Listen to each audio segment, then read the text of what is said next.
Hello everyone and welcome to the first game we're covering from the Louisiana State Championship. It is Hikaru Nakamura versus Nicolas Matta, and this is already round 6. So during the first 5 games, Hikaru won all 5 of his encounters, whereas Nicolas won 4 and he has 1 draw.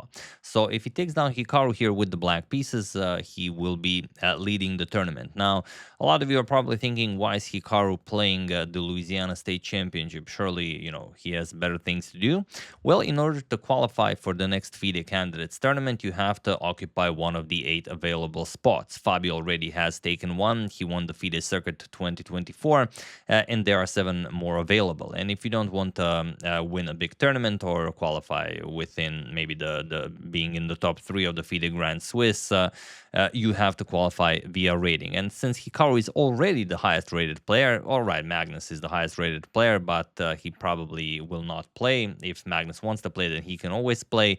But since he probably will not, then Hikaru has the best chances of qualifying via rating. And we can also check out here, these are the live ratings. So just get an idea of who has a chance to qualify via the rating spot. So Magnus, of course, is the highest rated. So if he wants to play in the candidates, he can always play in the candidates, but, chances are he will not. Then Hikaru, he's on 28-10, and he already won 5 games in this tournament against opposition of, he played against a 1500 player, against a 1700 player, I think maybe an 1800 player, one 2000 player, and one 2200 player, and he won 2 points by winning 5 of those games. And okay, he definitely has excellent chances, as the runner-up is Fabi, who already qualified, and then we have Pragnananda on 2785. So if he wants to overtake Hikaru and take Hikaru's spot via rating, you have to win, or rather, Prague will have to win at least 25 rating points, which is quite a lot at this level. I mean, even Alireza, who is doing all the farming for the previous cycle, even he couldn't get a 100%. You enter any tournament, it's not easy to get a 100%, especially for Hikaru here, because everyone here is dreaming of beating him. Everyone is preparing for a game against Hikaru, and he's not gonna have an easy time here, even though, okay, he is by far the biggest favorite. Everyone will have a best day here playing against Hikaru. Now, to qualify for the rating spot, it's not enough just to have the highest rating at a certain moment. It's not like FIDE just goes, okay, let's on this great day check on who has the biggest rating. No, it's you have to have the highest rating from a certain period, from August 2025 all the way to January 2026. So this is where the farming begins, and you have to have 40 games played during this period, and 15 of those no, sorry, I want to get this right. So you have to have 40 games played from February 2025 to January 2026, but 15 at least have to be between August 2025 and January 2026. Since, okay, August was the previous month, now is the time to start gaining those games. And at least 15 will have to be played for anyone who wishes to qualify via the rating spot. And of course, as Hikaru is the highest rated, there's no reason not to do that. Even though he did, say a lot of things in the past about it being silly, about having the spot given to someone who has the highest rating. It doesn't do anything if you just oppose FIDE. The spot is there. It will be filled by whoever has the highest rating, so you might as well qualify. But okay, let's check out this game. It is Hikaru versus Nicolas, and Hikaru opens with pawn to d4. We have pawn to d5 and pawn to c4. We have pawn to e6, knight c3, and knight to f6. The queen's gambit declined is on the board, and Hikaru goes for the exchange variation. C captures on d5, e captures, and bishop to g5. This is the so-called the positional line. Pawn to c6 and pawn to e3 by Hikaru. We have bishop to d6. This is the 5th most popular continuation, but Hikaru just blitzes out bishop to d3. We have castles and knight to f3. So both players playing fairly quickly. Hikaru basically playing instantly. Nicholas spent some 10 minutes getting to this position. We have rook to e8, castles, and bishop to g4. Queen to c2 by Hikaru, saying, okay, you're welcome to capture on f3. If you do, we're going to have a very nice game. I think positions like these are a dream for someone like Hikaru, who's so much higher rated and a better player. He's just going to play king h1, put the rook on the g file, maybe even double up on the g file, and just go after the opponent's king. So you have to be a little bit careful, of course. So pawn to h6, we have bishop to h4, and just knight b to d7, as this is still known territory. And there are a couple of games where rook f to e1 was played, also knight to d2 is another move. Here we have rook a to e1 by Hikaru, and it is now as of move 12 that we have a completely new game. Okay, we have knight to f8. Looks like you're trying to get to g6, although it's very unlikely with the queen-bishop battery along this diagonal.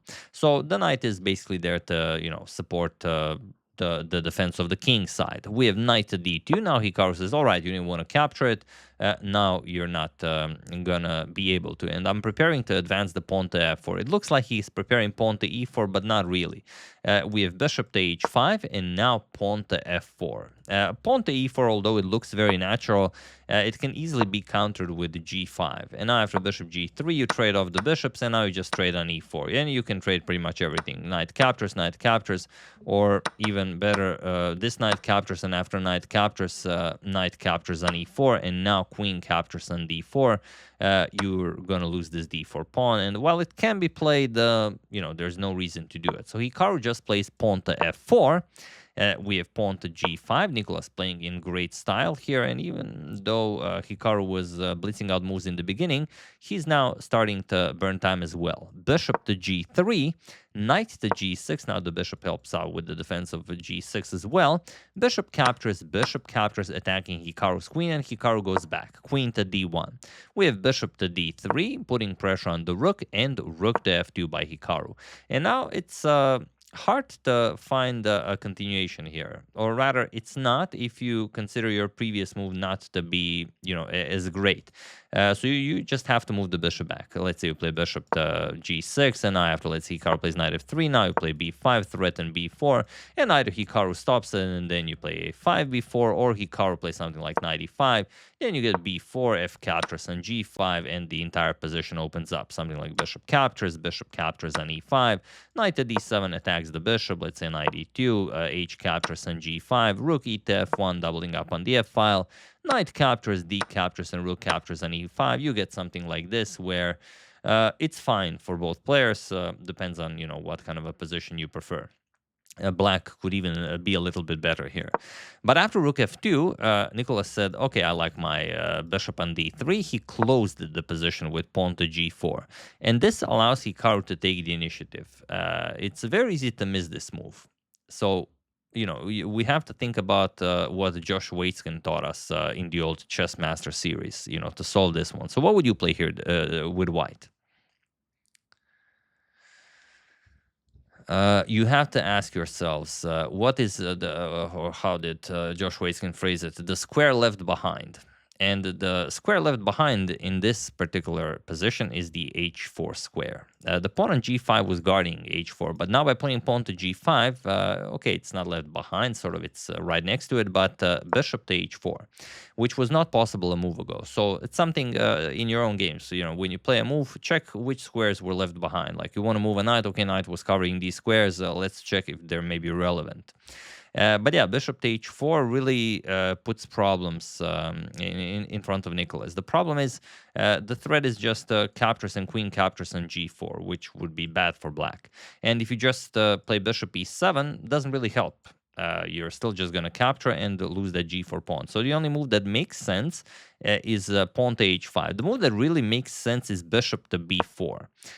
Bishop to b4, point being that now if you play bishop captures, and queen to g4 with check, king comes to h7, and now you have some problems here. It's not that easy to make a move here. You don't have e4, you don't have f5, so it would be, maybe a way to play this position, but it's not an easy move to make. So h5 was played, and now Hikaru sort of misses the killer move. He plays queen to b3, which, in a practical game is definitely hard to counter. The killer move here is pawn to e4 right away.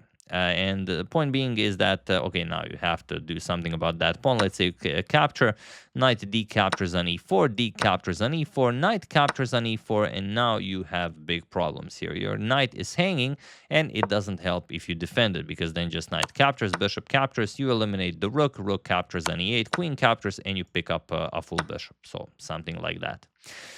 So it's definitely a difficult move to calculate because there are so many captures. It's interesting. Well, it would be interesting to hear why Hikaru missed it. Probably he will address it when he makes a video about it. He played queen to b3.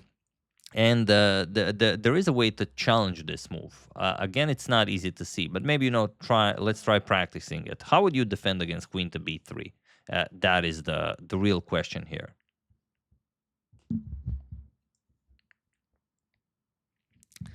The only way to defend against queen b3 is to go bishop e7 now. And there's really no good follow-up here. None of the ideas work. Capturing on b7 never really works. Just queen b6 and black solves all of his problems, or even just knight to e4 or rook to c8. Black has no issues with this move. The only move that makes sense for white is knight captures on d5. Point being that now after queen captures, you will play queen captures on d3, but now you have knight e4. And now after knight captures, you will trade on h4, and now after, let's say, knight g3, you will maybe play c5 or whatever.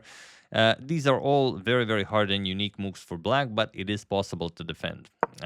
In the game, bishop to a6 was played as, okay, you realize why Hikaru played queen b3 to attack the bishop and put pressure on the b7 pawn. So bishop to a6 sort of solves everything, but in reality, it solves nothing. Now Hikaru strikes with pawn to e4, and all of the threats remain. We have bishop to e7, which was a safety move for Nicholas a move ago.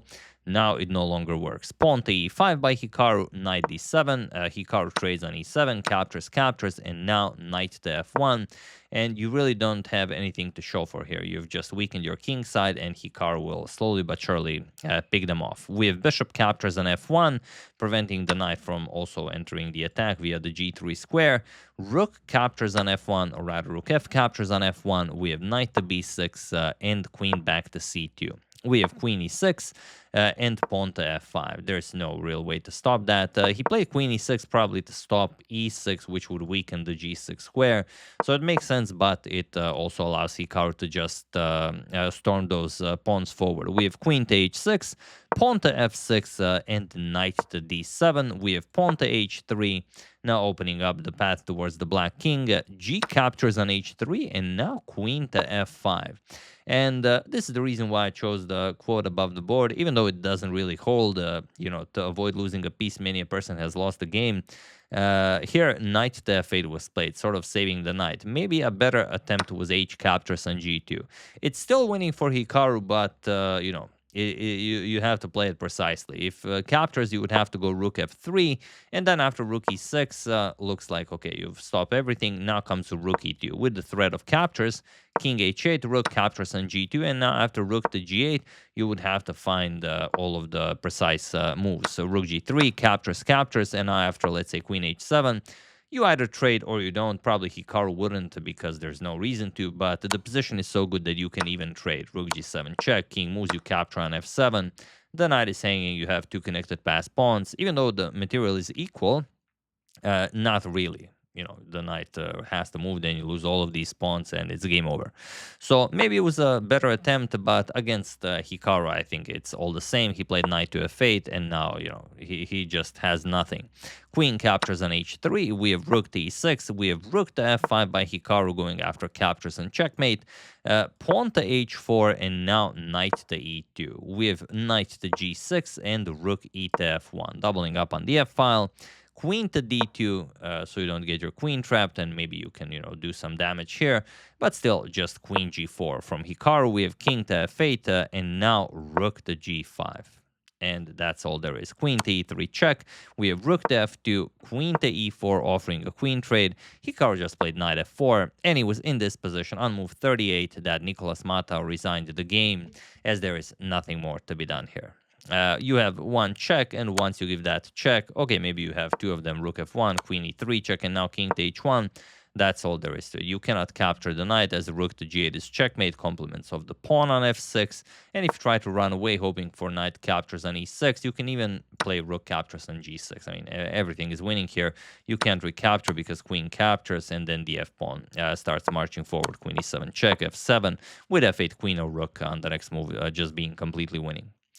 So yeah, a big clash in round 6. Hikaru gave Nicholas a little bit of something, but yeah, I mean, to take advantage of that, you have to be, well, you would have to be 2750 to find all of that. So of course, you know, it was very tough for Nicholas, but he gave a very good fight to Hikaru, and you know, could have happened, but yeah, Hikaru goes to 6 out of 6, and he's doing very well. He's on his way of becoming a Louisiana state champion.